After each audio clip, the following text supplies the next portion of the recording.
Welcome to our channel. Today we how to change NAT type on Xbox, quick tip step by step clearly. To change your NAT type on Xbox, start by pressing the Xbox button on your controller. Navigate to the Profile and System tab, then select Settings. In the Settings menu, go to General and then choose Network Settings. Here, select, if your NAT type is strict or moderate, you'll want to enable UPnP. Return to the Network Settings and select Advanced Settings. Look for the option labeled UPnP and ensure it is enabled. If your router does not support UPnP, you may need to set up port forwarding. Access your router's settings by entering its IP address in a web browser. Log in using your admin credentials, usually found on the router itself. Locate the section for port forwarding or virtual servers.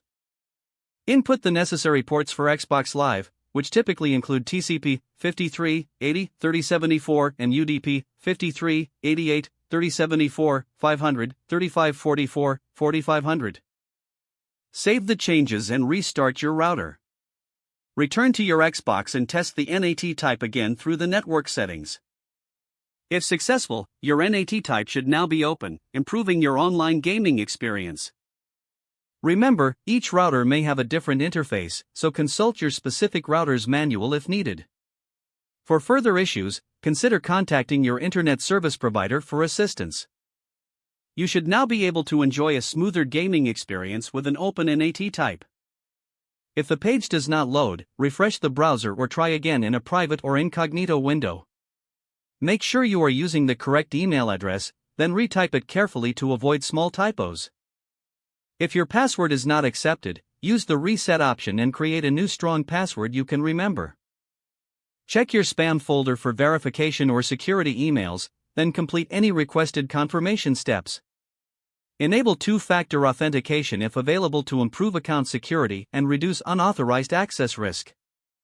After signing in, review your profile details so your contact information and settings are accurate and current. If you see an error message, note it down and try again after restarting your device and internet connection. Log out when you finish, especially on shared devices, to keep your account and payment information secure. If the page does not load, refresh the browser or try again in a private or incognito window. Make sure you are using the correct email address, then retype it carefully to avoid small typos. If your password is not accepted, use the reset option and create a new strong password you can remember. Check your spam folder for verification or security emails, then complete any requested confirmation steps.